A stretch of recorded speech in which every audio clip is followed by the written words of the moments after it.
our talk titled Self-Care Through High Quality Connections at Work. And after their presentation, you will have an opportunity to ask any questions that you may have. And I've been so blessed to work with each of them in positive leadership courses and in their dissertation work. And you can read a little bit more about them on this next slide. Thank you, Alex. And so thank you all for joining us. And again, Matt and Jordan and Alex, thank you so much for sharing your time and your expertise with us. And I'll let you take it away. Thank you, Dr. KK, for that introduction. And good afternoon, everyone. We've broken out our presentation today in 4 parts. First, we'll give you an overview of high quality connections, starting with a working definition and then outlining some of the benefits and how you can encourage more of these types of connections. Then Alex is going to take us through positive emotions and some of the theory behind that and how high quality connections can start the process of what's called an upward spiral. And I'm really looking forward to that. Jordan is going to get into positive energy and a really cool tool that you'll be able to use called a network energy map. And then I'm going to round out the presentation to talk about resilience, which is one of the outcomes you can get from high quality connections. We'll learn how we can build a reservoir of resilience that will help withstand adversity and challenging times that can happen to all of us. So let's get right into it. Next slide. There are many different ways to take care of yourself, physically, mentally, and spiritually, but today we're focusing on the role of high quality connections and what the role that they have in the support of self-care. Now, one of the key underlying elements of high quality connections is in the role social support plays, which, as you'll see, is a powerful form of self-care and supports your well-being. In fact, I have a couple of points to illustrate how important high quality connections can be. First of all, did you know that social isolation is the equivalent of smoking a pack of cigarettes a day? People feeling like they're on an island is a common occurrence now with remote work. And so being able to have people that you can have these high quality connections with, even virtually or through text message and phone calls, is a really important way so that you're not feeling isolated. The second tip is that according to Gallup, having a best friend at work is also the best predictor of employee engagement. And so as we go through this presentation, think about your best friend at work and also those other colleagues that you have had high quality connections with. And that's going to help you take some of these lessons and apply them in your own lives. What constitutes a high quality connection? Basically what we mean by that is, or what the researchers mean by that is, high quality connections are interactions that are life-giving.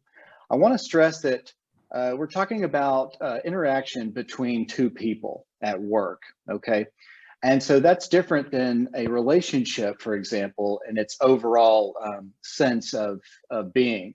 This has to do with the little moments or longer moments of interaction that you're having with somebody else. And how do you know that it's a high quality connection versus, well, it's just communication or it's just a connection? Or I thought it was of high quality because I got something out of it. It was Christmas, they gave me a present, high quality. Well, so how do we know specifically? Basically, it's an interaction that's life-giving. You walk away and both parties have a sense of clarity or, emotional stimulation. And it just kind of energizes you. And we're going to cover all of those. It also kind of builds resilience. So that's kind of how everything comes together and why it's so important to self-care. I can give you a very recent example. Yesterday I was having a conversation with Dr. McMichael on the phone. Many of you know her. This was a high quality connection that was phone based. What made it a high quality connection? Well, I almost want to tell you the results of it first, so that we can see how much high quality connections matter. The results was that, I got a lot done after that phone call and made progress in my dissertation. So how did she do it? Because it was a lot to have to do with Dr. McMichael that created the connection. Well, the topic was supposed to be about selecting committee members for my dissertation. Okay, but that's not how she started the conversation. As a matter of fact, if you were to listen in on the first 5 minutes of that conversation, you'd have had no clue that that was the point of the conversation, because she first asked me, how are you doing? And she paused and she let me answer that. We ended up talking about my kids. How are your kids? I don't even remember what else, but I was pretty relaxed and ready for the conversation about the committee stuff after that. She also listened, and that's a high quality connection as well, is that I felt like, wow, she's really let me finish explaining all this right now. But how was that good for her? How did it turn out good for her? The high quality connection needs to be both people walk away feeling that this was high quality. Well, I mean, I didn't ask her afterwards if I could even use this story, let alone did she actually feel it was a high quality connection. But I can tell you what she said during the conversation is that I said, am I talking too much about this? Because I get pretty excited about this topic. And she said, no, keep going. I love this. She said, one of the things I love about my job is how much I get to learn, and I'm learning right now. So all those factors, I call that a high quality connection. I'll give you one more example. And I didn't even plan to give you these examples. So they're probably thinking, great, Jordan's already gone off script. That's kind of what I do. But I'll tell you, I was nervous about this presentation. I'm happy, but nervous about it. And I got a high quality connection experience via group chat on a text message from Alex this morning specifically. What made it a high quality connection? Well, first, let me tell you the results. I was less nervous about this. I felt better, I was clearer, and I was more confident to do this presentation. So what did she do? She texted us a GIF or a GIF, a very silly, it was some actor, I don't remember right now, doing a dance saying, I'm excited. And I was like, you know what? That's funny. And it just helped. So even that is a high quality connection. Really quick, I want to talk to you about the foundations of high quality connection. So as the researchers were putting this stuff together, what were they pulling this from before they started to call this a thing, a high quality connection idea? Number one, this is based on the fact that we are social creatures. Okay, so self-explanatory. Number two, connections with others change us. They change our thoughts, feelings, behaviors. For the good or for the bad, connections change us. And so that's the HQC taking that into account. Number three, workplace success involves social processes.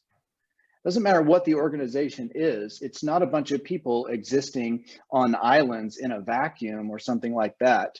So in order for an organization to work and do what it's there for, and in order for a person to function in there, there's probably some different kinds of communication that has to happen. Therefore, we need to pay attention to the high quality connections, right? And fourth, and this is this is very important because as far as how we classify whether something's a high quality connection or not. Fourth, each connection exists on a continuum of quality. That means it's really not black and white. Something's either high quality or it's not. And so one of the things we're hoping is not that we're going to teach you what a high quality connection is, because once we get definition, hopefully you're already thinking about ones that you've experienced. But what we kind of want you to think about in this presentation is that any connection can be better. It can be of higher quality.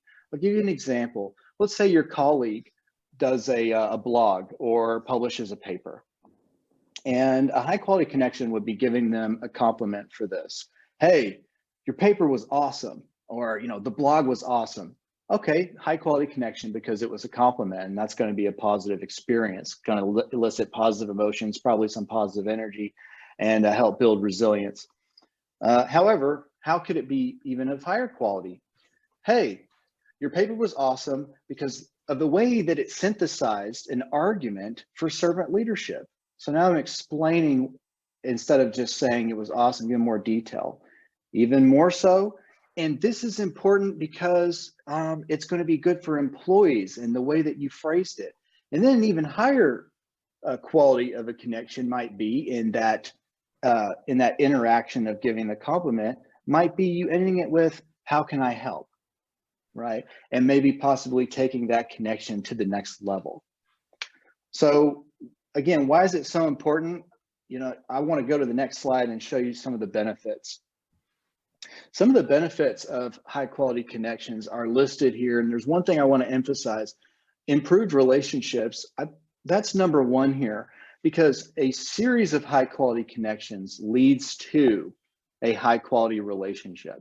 Okay. And I'm going to repeat that here at the end, but let me just throw out a few other things here. Improved individual and collective performance. Performance, always good, right? Peace, harmony, fun, increased adaptability, creativity. More and more jobs, and the way the world is we need more creativity than we need anything else, and in a lot of cases. Higher job satisfaction, positive emotional experiences, and overall flourishing. Going back to the relationships, it's so important because it is the relationships at work built from the high quality connections, little by little by little, that give more meaning to our work and keep us excited about going. This is the difference. A person who's experiencing high quality connections is the difference between someone looking forward to work on Monday on a Sunday evening and someone who's dreading it. You know, someone who's saying, where did my weekend go? Oh, you know, and so that's kind of the basic end result of this. Now, we're going to move into a little more detail about what it looks like with Alex. Alex, your turn. Thank you. Thanks, Jordan. So self-care is not just for our personal lives, right? It's also for our work lives. And so you don't have to wait till you get home at the end of the day to do self-care. High quality connections are not just for our personal lives either. We spend the majority of our waking hours at work. So it's very important that we're building connections at work as well. So Jordan gave us some examples of, how to foster high quality connections. For example, active listening was one he said with Dr. McMichael, which is huge.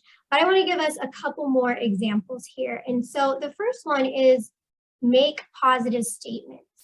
This can be positive statements that you're making about yourself. Today I'm going to do awesome, right? I'm going to rock this project, or whatever it is you need to make to yourself, but it's also positive statements that you can make to other people. Give encouragement and authentic compliments, which is exactly what Jordan was just talking about. Whether that's at work, whether that's a faculty-student relationship. I see in the chat someone has said giving feedback to students in an online format is a great example.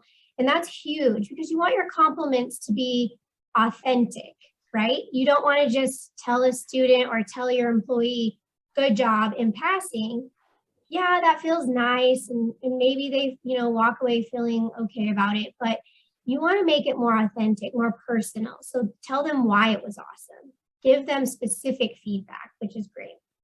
I have a little did you know here as well. So the ideal positive to negative statement ratio is 5-to-1, meaning for every one negative statement you make, you need at least 5 positive statements. So just something to keep in mind. So we've mentioned some of these already, but I want to give you some more examples here. And so engaging in respectful communication, right? Sometimes we can't just have positive communication all the time. We have to give constructive feedback. That doesn't mean it has to be, disrespectful feedback or even negative. We can give that communication in a respectful way. I like to think that when I have to give feedback to someone, how would I want to receive that feedback? And then try to do the same for the other person. Finding humor. This is huge for me. Humor is one of my top 5 character strengths. And so if I'm feeling down or am really struggling with something, work is really stressful, I try to find humor in situations, whether that is seeking out someone in my life that I have a connection with that is funny and makes me laugh. Maybe I'm that for somebody else as well. So making someone laugh helps me. And then sometimes things are just so heavy and stressful, you just have to make light of certain situations and find humor in those situations. Active listening, which we've talked about, showing compassion, not only to other people, but to yourself. Give yourself some grace sometimes. Being empathetic, being honest about our emotions, and that includes our negative emotions, right? We can't do self-care effectively unless we deal with those negative emotions. So we need to make sure we're doing that. Model gratitude in your life for your followers, for your peers, And then eventually you're going to start building trust. And Jordan mentioned when you have high quality connection after high quality connection continuously, you start to build a positive relationship with people. And trust is going to be really important there.